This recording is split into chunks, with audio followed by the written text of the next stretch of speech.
La deuxième surprise, même si c'est quelque chose que j'attendais beaucoup, c'est voilà le lien que je peux avoir avec Adriana, notre mère porteuse.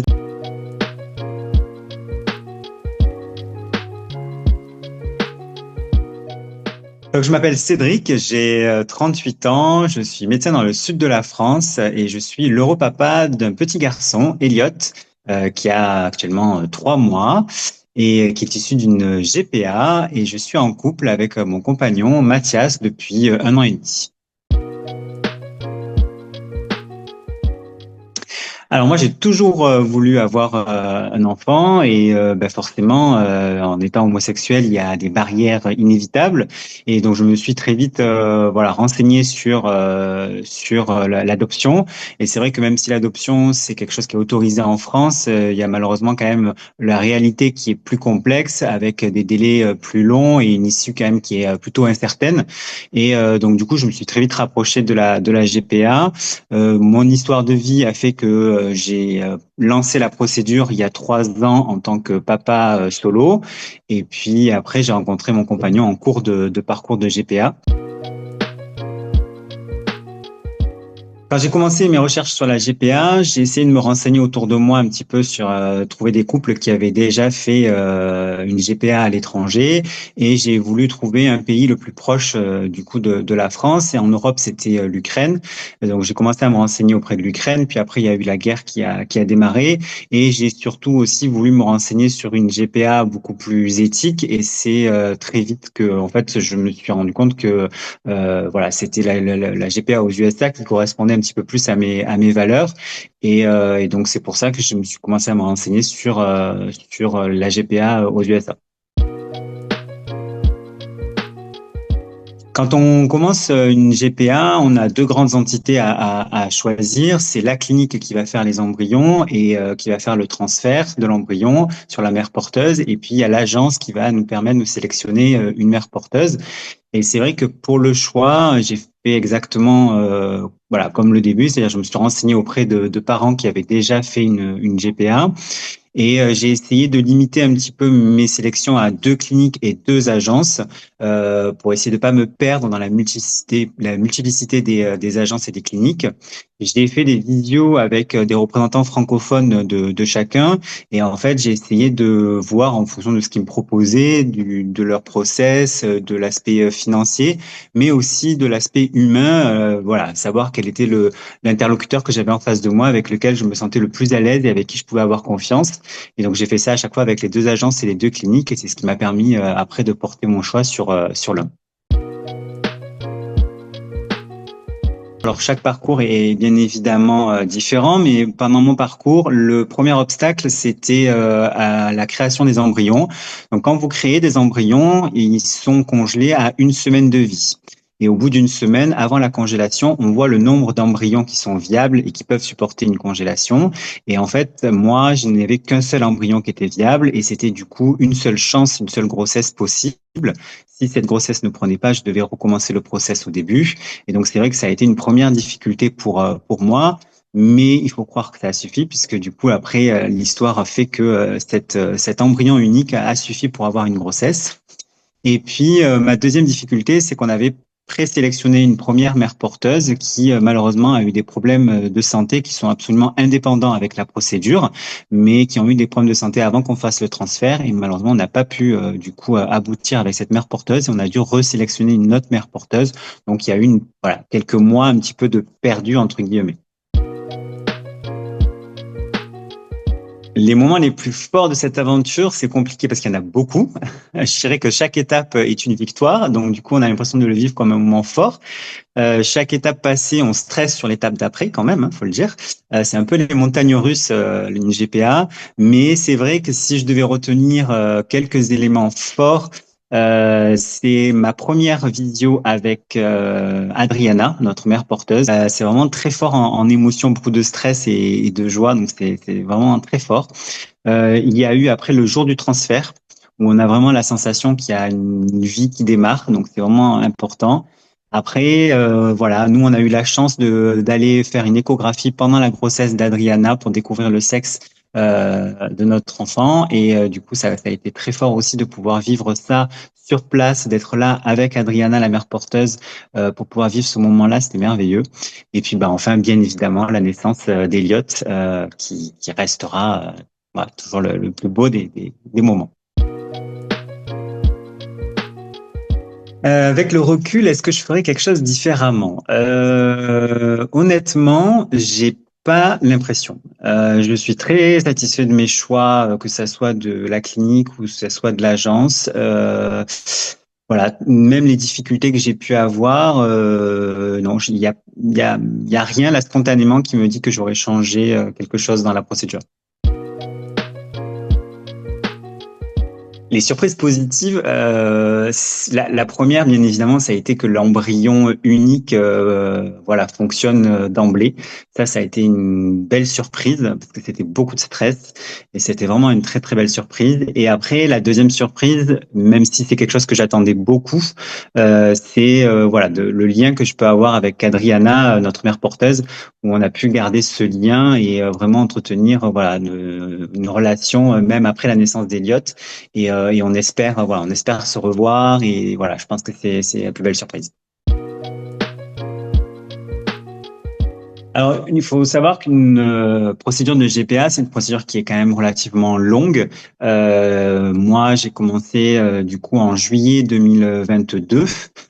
Et Elliot est né en novembre 2024, donc à peu près 2 ans et demi après le début de la procédure. Et après, il y a aussi, alors pour ma part, l'aspect financier qui fait que la procédure a commencé bien plus tôt parce qu'il a fallu aussi pouvoir avoir les finances pour faire une GPA.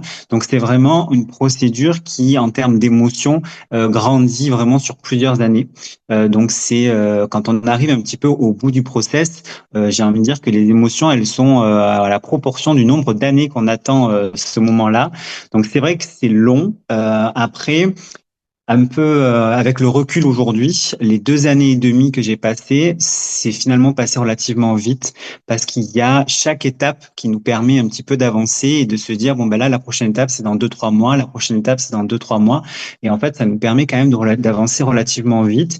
Et puis dans les 2 ans et demi, il y a ces 9 mois de grossesse où en fait voilà c'est déjà quasi acquis, même si voilà il peut se passer malheureusement des choses, mais c'est quasi acquis et c'est vrai que ça passe relativement vite quand même. Par rapport à la barrière de la langue, je suis pas un très grand anglophone. L'avantage qu'on a avec les agences et les cliniques, hein, du moins avec laquelle moi j'ai pu passer, c'est que j'avais toujours une personne qui a pu traduire, qui a pu être là pendant les visios pour pouvoir traduire les différents interlocuteurs. Tous les documents officiels nous sont fournis aussi traduits, même si la valeur juridique finale c'est la valeur anglophone, mais en tout cas on a quand même toujours une traduction qui nous est mise à disposition, donc ça c'est important. Et après, une fois sur place aussi, que ça soit les hôpitaux ou toutes les structures qu'on a pu voir pendant l'accouchement d'Adriana, on avait toujours un traducteur qui était présent. Et l'autre avantage que j'ai eu, c'est que mon compagnon Mathias actuel, lui, il parle espagnol et que nous étions en Californie, qui parle beaucoup espagnol. Donc ça nous a aussi pas mal aidé. Je dirais que j'ai pas été frustré à ce niveau-là. La frustration, c'était plutôt parfois avec Adriana, la mère porteuse, dans des moments un peu plus entre guillemets intimes, c'est-à-dire quand on était que tous les deux ou avec mon compagnon tous les trois, c'est de pouvoir parler plus avec beaucoup plus de fluidité avec elle, sans passer forcément par des applications ou autres. Voilà, c'est un petit peu la frustration que j'ai pu avoir, mais ça reste limité. Alors, si je devais conseiller des personnes qui vont se lancer dans l'aventure GDPR, c'est vraiment déjà de prendre contact avec des parents qui sont déjà passés par là. Alors, soit dans votre entourage, vous connaissez quelqu'un qui connaît quelqu'un ou vous connaissez directement des parents, soit si vous avez des associations de parents qui sont passés par des procédures de GPA qui peuvent vous accompagner. Moi, j'ai pas eu besoin de passer par ces associations-là parce que j'avais un entourage qui m'a permis d'avoir des informations, mais vous pouvez passer par les associations. Et aussi, ce que je disais tout à l'heure, c'est de ne pas se perdre forcément dans la multiplicité des structures qui peuvent proposer leurs services. se recentrer sur deux cliniques, deux agences, les rencontrer en visio parce que c'est très important, voilà, comme je vous disais, d'échanger avec le représentant pour moi francophone et de savoir un petit peu avec lequel je me sentais le plus à l'aise et lequel j'avais le plus confiance parce que voilà, c'est une procédure qui est longue, qui va durer 2, 3 ans en moyenne, donc ça peut durer plus longtemps. Et c'est vrai que c'est important d'avoir des interlocuteurs avec lesquels on se sent bien parce qu'on a besoin de s'appuyer sur eux et d'avoir confiance. Par rapport aux dépenses liées à la GPA, il faut bien se renseigner sur toutes les étapes et les coûts que ça peut engendrer. Donc pour ça, vous allez être très bien accompagné, que ce soit par les cliniques ou par les agences de mères porteuses. On va toujours vous donner une fourchette. En général, on vous donne une fourchette de tarifs. Alors mon conseil, alors bien évidemment, c'est propre à chacun et en fonction des capacités de chacun, mais c'est vrai qu'il faut quand même anticiper et essayer de toujours viser la fourchette haute. Il vaut mieux avoir une bonne surprise à la fin plutôt qu'une mauvaise surprise. Et puis surtout, il faut penser aussi aux faux frais, entre guillemets, c'est-à-dire, ben voilà, si vous voulez aller à l'étranger pendant la grossesse, si vous voulez aller quand vous allez à l'étranger à la fin, ben voilà, moi, ça a duré quand même un peu plus de 4 à 5 semaines de séjourner sur place. Donc, ça peut être des séjours qui sont longs. Donc, tout ça, c'est des choses qu'il faut anticiper. Donc, il faut vraiment prendre le temps de bien se renseigner sur les différentes étapes. Mais en général, vous êtes quand même bien accompagné par les cliniques et par les agences. Alors moi, j'aimerais beaucoup déconstruire une idée reçue liée forcément aux mères porteuses et à cette idée que peuvent avoir certaines personnes de la commercialisation du corps de ces femmes merveilleuses. Il y a un aspect financier dans les GPA, c'est inévitable, mais toute grossesse, quelle qu'elle soit, et même en France, ça a un coût. Il y a un coût parce il y a des personnes qui vont travailler pour pouvoir mener cette grossesse à terme. Je ne parle pas forcément de la mère porteuse, mais de toutes les personnes qui vont graviter autour, que ce soit les agences, les cliniques, les hôpitaux, les médecins. Il y a l'aspect juridique. Cet aspect juridique, il est important parce qu'il faut protéger la mère porteuse. Et il faut aussi se protéger les parents d'intention, protéger l'enfant à venir. Donc tout ça, forcément, ça a un coût. Il faut savoir que dans l'enveloppe globale, c'est pas la mère porteuse qui a la plus grande majorité financière, hein, c'est quand même important de le dire. C'est une somme qui va pouvoir aussi les aider, leur donner un coup de pouce peut-être dans leur vie, mais ça va pas non plus changer leur vie du tout au tout. Hein. Faut pas le croire. Il y a des femmes qui font mère porteuse et qui ont un niveau financier voilà très très correct. Donc il y a pas, c'est pas forcément une fin en soi. Moi en tout cas pour ma part à Adriana, c'était un désir qu'elle avait depuis l'adolescence de vouloir aider des parents qui ne peuvent pas avoir d'enfants spontanément, de pouvoir les aider, de pouvoir les accompagner à avoir des enfants. Donc, elle était bien loin de cet aspect financier quand elle a commencé à parler et à envisager d'aider à des parents à avoir des enfants. Donc, c'est vraiment cette idée-là que j'aimerais euh, déconstruire. Et puis aussi, de remettre en avant le côté humain. Moi, Adriana, c'est une femme avec laquelle j'ai beaucoup conversé que je continue à échanger avec elle régulièrement et avec qui voilà on sait qu'on va se revoir, on va garder un lien avec Elliot et je pense que ça c'est aussi à déconstruire. C'est pas je fais un enfant, je le récupère et après je veux plus entendre parler d'elle. Alors je sais pas si la comparaison elle est adaptée, mais je dirais que c'est un peu un saut à l'élastique, une procédure de GPA. C'est vraiment vous êtes là, vous savez que vous avez envie de le faire parce que si vous êtes au pont pour pouvoir sauter attaché à cette corde, c'est que vous avez, si vous êtes arrivé jusque-là, c'est que vous avez envie de le faire. Mais il y a forcément une crainte. Et une fois que vous allez sauter, voilà, il va y avoir des hauts, des bas, forcément. C'est la procédure de la GPA, mais c'est beaucoup d'adrénaline. Et en fait, au final, quand vous allez arriver, vous allez être juste heureux d'avoir vécu tout ça.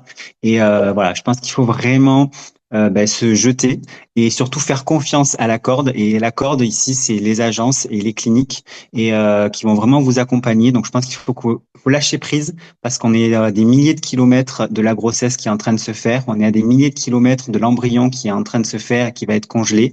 Et donc, il y a vraiment ce gros lâcher prise qu'il faut travailler et appréhender. Et vraiment faire confiance à l'agence et à la clinique qui vous accompagne.